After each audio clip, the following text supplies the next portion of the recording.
The Forgotten Scroll, a hidden war beneath the Library of Alexandria. The sun rose over Alexandria like a blazing torch, setting the harbor ablaze in golden fire. Ships rocked gently in the port, their sails half-lowered, their shadows stretching long across the sea. But the air in the city was anything but peaceful. In the heart of Alexandria stood the great library, the largest depository of knowledge the world had ever known. Inside its marble halls, scrolls lined the walls like silent sentinels. Whispers of ancient knowledge inked by forgotten hands. And somewhere within that endless maze of parchment, a single scroll pulsed with secrets so dangerous. They could change the course of empires. The scribe, Nefru moved quickly through the columns, his linen robes fluttering like ghostly wings. His fingers were stained with ink and ash. He was not a soldier, not a spy. He was a scribe. But today, he would fight a war with words. "They're coming," whispered a voice behind him. Nefru turned. It was Tiaset, the temple guard in disguise. Her blade was hidden beneath her tunic, her eyes scanning the shadows like a hawk. She handed him a leather-wrapped scroll. "This is the one," she said. "The Roman generals must not find it." The scroll was older than the city itself. It spoke of a forgotten dynasty, a hidden code in the pyramids, and a weapon buried beneath the Nile. But more than that, it told the story of a betrayal that predated even Pharaoh Narmer. "What's in it?" Nefru asked. "A secret that could undo the gods," she whispered. Or build new ones. The siege begins. At the city gates, smoke curled into the air. Julius Caesar's legions were moving closer. The civil war between Cleopatra and her brother Ptolemy XIII had turned Alexandria into a chessboard, and the library, a pawn in a dangerous game. As catapults roared and oil fires rained from the skies, panic swept the city. "If they breach the Serapeum, the scroll is lost," Tias had said. "We go beneath," Nefru replied. There was a way, a secret tunnel beneath the main reading hall, built during the reign of Ptolemy II, when the priests feared thieves and fire more than kings. It led not only under the library, but to something older, something buried. The tunnel of ashes Nefru and Tiaset descended by torchlight, leaving behind the scent of burning scrolls and war.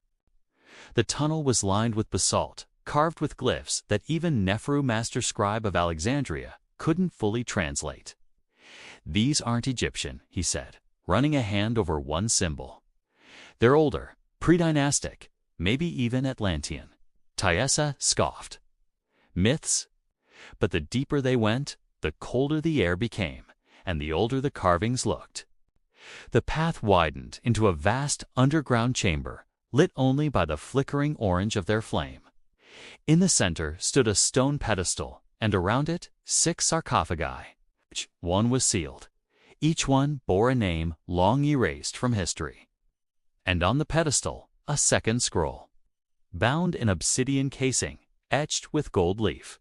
"This wasn't in the catalog," Nefru said, his voice hollow. "That's because it was never meant to be," Tiaset replied. The Scroll of Anar, Forbidden Knowledge. The scroll spoke of a time when gods walked among men, not as pharaohs, but as scientists, warlords, and engineers. It described a celestial weapon buried beneath the sands of Nubia, a weapon capable of leveling cities and enslaving the will of kings. It was written in 3 languages, ancient Egyptian, Phoenician, and something else, something not of this world. "The Romans can't have this," Tiaset said. "Neither can Cleopatra," Nefru added. They stared at each other in the orange glow. "Then we hide it," she said. "Forever." Echoes in the depths. The air grew colder as Nefru and Tiaset ventured deeper into the underbelly of the library. Above, the muffled thunder of war rumbled. Distant catapults, shouts in Greek and Egyptian, and the occasional crash of stone against stone. Here, though, there was only silence. And the sound of dripping water. Nefru's torch cast long, dancing shadows across the carved walls. Glyphs twisted like serpents, some so ancient they predated the pyramids themselves. In one panel, a man knelt before a star, arms raised in worship. In another, a giant figure held a sphere of fire over a city. "These aren't myths," Nefru whispered. "They're warnings." Tiaset said nothing. Her hand gripped the hilt of her bronze blade, her steps light and silent. She had fought in the service of Cleopatra for years, but this was a different war. Not one of soldiers and swords, but of secrets too powerful to exist. The chase begins. A sound echoed from the tunnel entrance, metal against stone. Tiaset raised a hand, signaling Neferu to freeze. Then came voices, Latin, sharp and commanding. "Persequi eos." Chase them. Roman scouts had entered the tunnels. The library above might be burning, but Caesar's men had orders. Retrieve anything of value, and the most valuable thing of all was the scroll Nefru carried under his robe. Tiaset gestured to a side passage.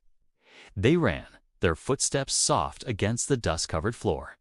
Behind them, the torchlight of the Romans flickered, growing brighter.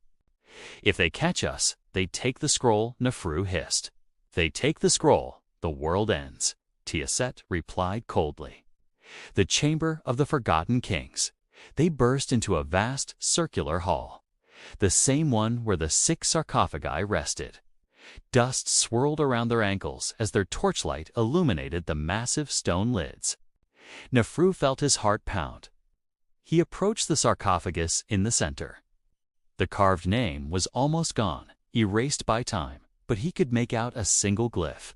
Anar, the warrior god, the one who brings back the distant. The scroll pulsed faintly in his hands, almost warm. "It's reacting," Nefru whispered. "To what?" Tiaset asked. "To blood."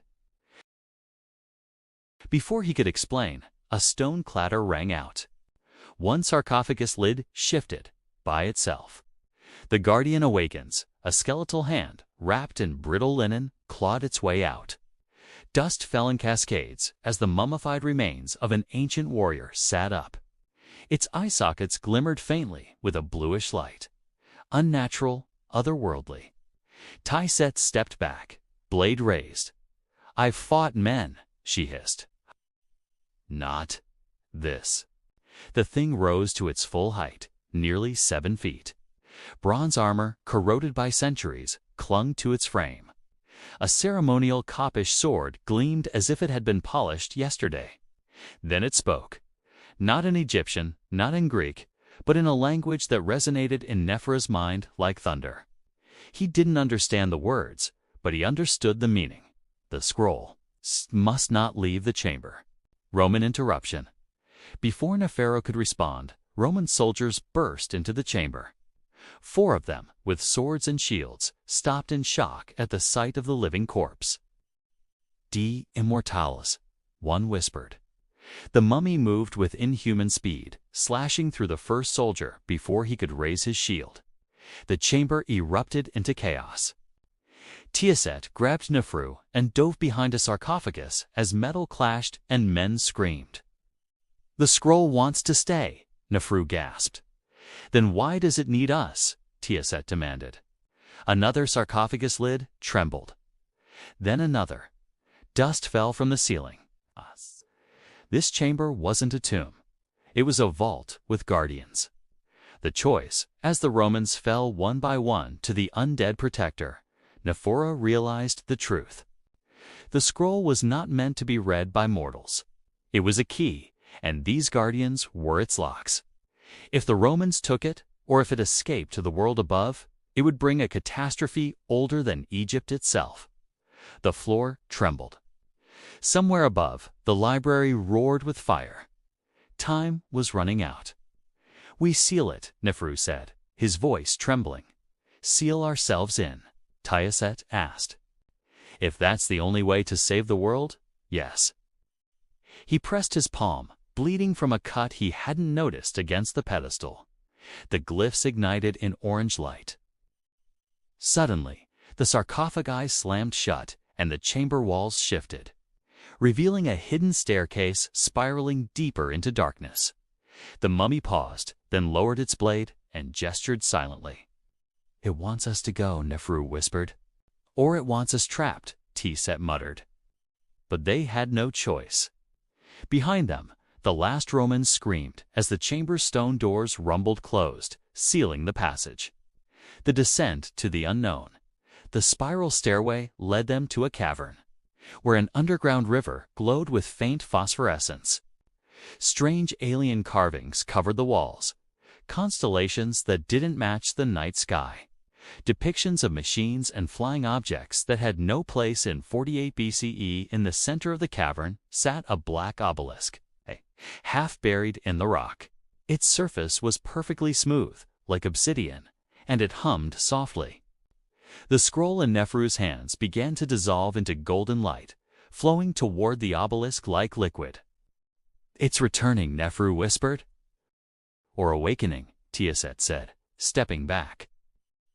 A deep, resonant sound filled the cavern, like a heartbeat. For a brief moment, Nefru felt as if the entire world above paused. Then, as quickly as it began, the light vanished. The scroll was gone. The obelisk was silent. Epilogue. Centuries later, the camera fades to modern-day Alexandria. A team of underwater archaeologists explores the sunken ruins of the ancient harbor. One diver's light catches a smooth black surface buried in the sand. A faint orange glyph flickers once, then disappears. The forgotten war waits to be awakened.